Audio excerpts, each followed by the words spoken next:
Reka nongere nkwe ikaze wowe udukurikiranya hano kuri Impuguke Info, nitwa Niyonizera Mustafa Emmanuel, ni njye ugusuhuje nkuhaye ikaze. Ni amakuru agezweho kano kanya, ni amakuru ugomba kumenya. Mu karere ka Gatsibo mu ntara y'Iburasirazuba bw'u Rwanda, umusore yishe se umubyara bitewe n'uko yamwimye umunani.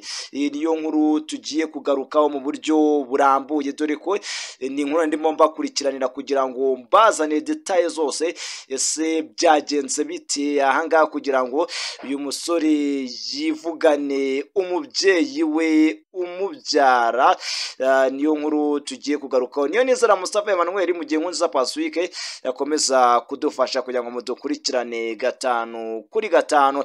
Hanyuma icyo nakwibutsa nuko mu biganiro n'amakuru tubagezaho tubana n'uruganda rw'Isaro. Ni uruganda rukora kawunga nziza cyane, kuko nta kawunga aho icyemezo cy'ubuziranenge n'ikigo gisura ubuziranenge mu Rwanda, Rwanda Standard Board, n'ikigo gishinzwe imiti n'ibiribwa Rwanda FDA. Ushaka kuyirangura nyarukira mu karere ka Rulindo murenge wa Kisaro, cyangwa se bahamagare kuri 0788 nawe kandi ushaka yo kwirira nyarukira ku iduka rikwegereye, hanyuma babaza kawunga yitwa Isaro muri rusange. Mu gihe kandi nawe ukeneye kumenyekanisha ibikorwa byawe cyangwa se kwamamaza, wagana Impuguke Info tukaba twagufasha. Ku bindi bisobanuro ushobora guhamagara 0788 hanyuma bikarushaho kugenda biba byiza cyane. Nimero kandi ushobora no kwisanga ku rukuta rwa WhatsApp, hanyuma ababishinzwe baragufasha. Reka twerekeze Kiziguro, ni mu murenge wa Kiziguro nyine mu karere ka Gatsibo. Umusore yivuganye se umubyara mukata umutwe arangije aranamutwika. Bikaba byabereye mu murenge wa Kiziguro mu karere ka Rubona mu ntara y'Iburasirazuba bw'u Rwanda. Amakuru yibanze agera ku kinyamakuru impuguke.com ndetse na Impuguke Info avuga ko rero uriya musore ukekwaho kwica se umubyara amaze igihe yarabuze nyine ari gushakishwa, nyuma yuko yafashe umubyeyi akamwica, nyuma arangije nyine aramutwika. Bikavuga ko nyine yamwishe kwa kabiri wa kino cyumweru dusoje. Akaba ariyo makuru yagendaga ajyagaragara, ariko nyine ni amakuru umuntu aba agenda kura hirya no hino nyine mu baturage. Hanyuma kandi bikavuga ko uriya musaza ngo nyuma yuko yishwe yarabuze nyine kuva kwa kabiri kujya kwa gatanu agishakishwa, ariko aza kubonwa. Akaba aricyo nakubwira muri rusange. Amakuru ejo ku cyumweru nyine bivuga ko uriya musore nyine yaje kuza kuba afatwa atabwa muri yombi. Hanyuma kandi bikavugwa ko nyine amakuru maze kwemerezwa n'ubuyobozi ko uriya musaza yishwe n'umuhungu we, bikekwa ko nyine ngo yamwimye umunani cyangwa se isambu, niko navuga muri rusange. Akaba aricyo cyabaye imbarutso. Nyuma amakuru nyine ava mu baturage ariko atemejwe n'ubuyobozi avuga ko uriya nyakwigendera ngo yari afite umugore nyine ngo yabanaga nawe, ariko ngo atabyara abahungu. Hanyuma uyu musaza aza gushaka undi mugore ubyara nyine kugira ngo abyare abahungu, aramubona. Hanyuma uyu mubyeyi nyine yashakanye nawe abyara umuhungu. Sinzi ubwo wenda niba yarashaka cyangwa agiye gutera akabariro hanze. Ibyo ni ibyo muri sene nyine biba bivugirwa hariya mu baturage, ariko nyine amakuru akavuga ko uriya musore nyine yabyaye ariwe waje gukora iki, kumwivugana. Uri kumva kuko nyine atamuhaye isambu. Kumva akaba ari uko nguko bimeze rero muri rusange kuri iyi ngingo. Agatangaho ikinyamakuru Impuguke Info ndetse yewe na Impuguke.com bihuriye hamwe rwose. Tumaze kuvugana n'umunyamabanga nshingwabikorwa w'umurenge wa Kiziguro, hanyuma aza kuduhamiriza ibyamakuru y'urupfu rw'uyu mugabo. Bivuga ko yishwe n'umwana we bitewe n'uko nyine atamuhaye isambu. Gitifu rwose arabihamije, aragenda abigaruka. Ndetse Gitifu atanze n'ubutumwa, aravuga ati ntabwo byari bikwiye ko umwana yivugana umubyeyi we kubera ko atamuhaye isambu.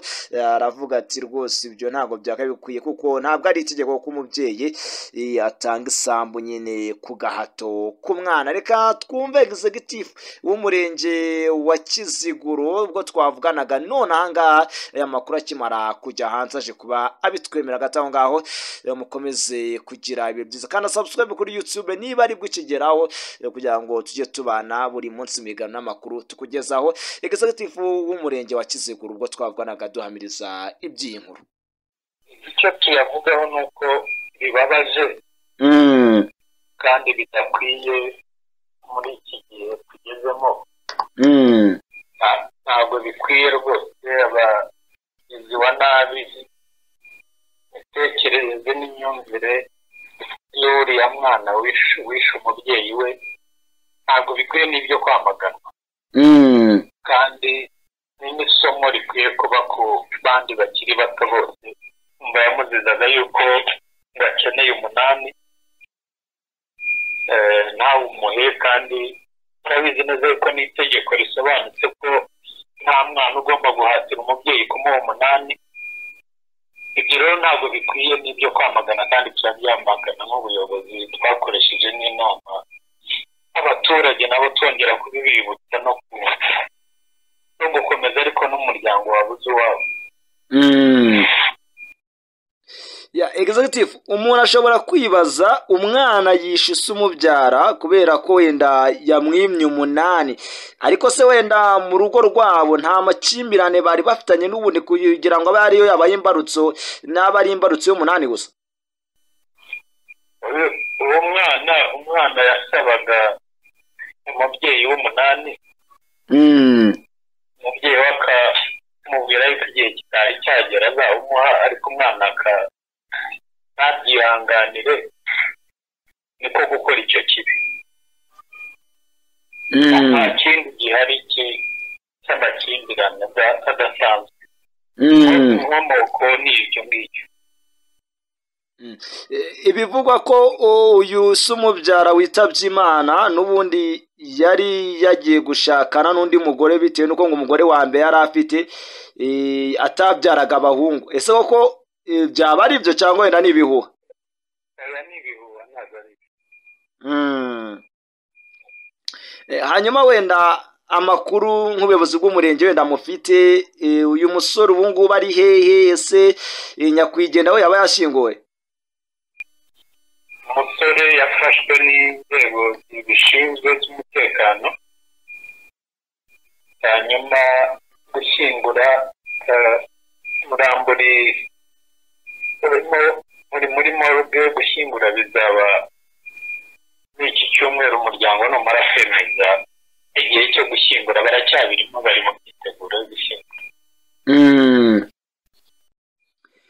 Executive, wenda mu butumwa nk'uko bigarutseho mwahaye abaturage ariko n'abanyarwanda bashobora kuba bagira n'ubutumwa bumva buva mu buyobozi bw'umurenge wa Kiziguro nyuma y'iyi nsanganya yabayeho, ni iki mubwira abaturage? Se urubyiruko rwo murarubwira iki by'umwihariko abajya kwaka 8 ababyeyi? Ni sinzi ubutumwa mwabagenera.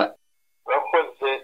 Nari mbikomojeho mu kanya. Itegeko ribisobanura neza yuko nta mwana ugomba guhatira umubyeyi w'8. Urubyiruko rero icyo tubakangurira ni ugukura amaboko mu mufuka, bagakora, bakiteza imbere, bakareka kwishingikiriza kuvuga ngo umubyeyi ibyo dukeneye byose umubyeyi. Ababyeyi bafite inshingano yabo nibyo, ariko n'urubyiruko ntabwo rukwiye kwicara rukumva yuko rukwiye guhatira ababyeyi kubaha ibyo bagomba kubaha. Numva ari ukubakangurira gukura amaboko mu mufuka, bagakora, bagafatanya n'ababyeyi babo, bakiteza imbere. Kandi byaba ari no gusaba umubyeyi icyamuha n'iki, akakimusaba yicishije bugufi, amwubaha nyine nk'umwana n'umubyeyi, atari agahato cyangwa se gukora amabi nk'ariya. Ababyeyi rero nabo birumvikana bafite inshingano, yaba ari iy'uburere ku bana babo.